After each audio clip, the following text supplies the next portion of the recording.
Hi friends, host Eric here, host of Talking with Famous People, and before I begin showing you this document, I would like to ask you a simple question.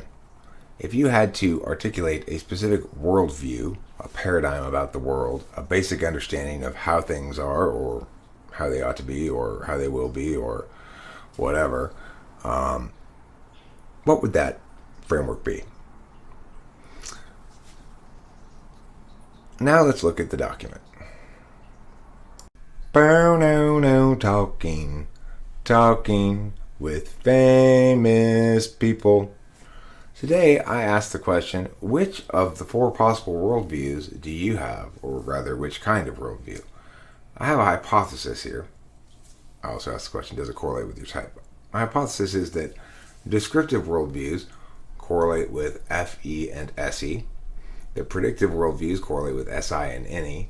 The prescriptive worldviews correlate with TE and NI, and normative TI and FI, and that's tool function, not dominant. So TI tool, normative. NI tool, say an ENFJ, prescriptive. So let's define and explain a bit here. Worldview here refers to the first general life paradigm one expresses when prompted. If I ask you, what's your general worldview, your general life perspective, you might say, always be prepared. That would be prescriptive with a predictive bent to it, kind of. As any life philosophy must be expressed in statements, it follows that such philosophy might manifest as any of the four kinds of statements, because there are four kinds of statements, and they are descriptive, predictive, prescriptive, and normative. So here's some examples of worldviews that fit into the various categories. Descriptive. The world is full of mostly nice people. Or, it's a dog-eat-dog world out there. Life is like a box of chocolates. Now, that's FE and SE tool is what I'm saying there. You may not find this correlates with you. I know that Rachel's default worldview is prescriptive, not descriptive.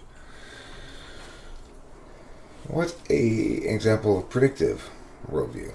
Eventually, machines will do all the jobs, and then what? Anything that can go wrong will go wrong. The dominant elites are working to destroy our freedom. These are predictive worldviews. Now, you might say that 2 and 3 there are really descriptions, not predictions, but they're functionally predictions, whether they're written descriptively or not. Prescriptive.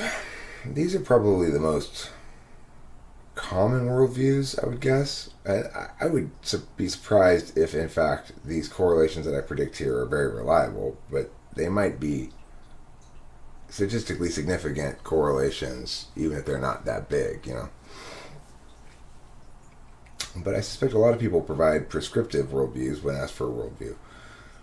Examples. People should focus more on accomplishing goals. Kill them with kindness. Just be yourself. Do you. And, of course, normative worldviews. A person's duty is to uphold justice. People shouldn't lie. People need to be more accountable with their words.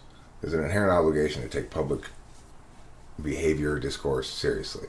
People should obey the law. To be good citizens, rather than for any particular personal gain or risk. So I thought I'd go over this because it was a question that occurred to me this morning, briefly in a short live stream, and I thought I'd explore it a little further. I kind of doubt that there's much of a correlation to type or cognitive functions, but it would make sense at least that the TE types, TE tool, maybe TE DOMs, I don't know, are likely to be more prescriptive, perhaps. It's hard now for me to answer the question, well, what would I say if I didn't have this thinking out process going on? Anyway, I hope you enjoyed that video. Thanks for watching. Don't forget to eat plenty of cheese.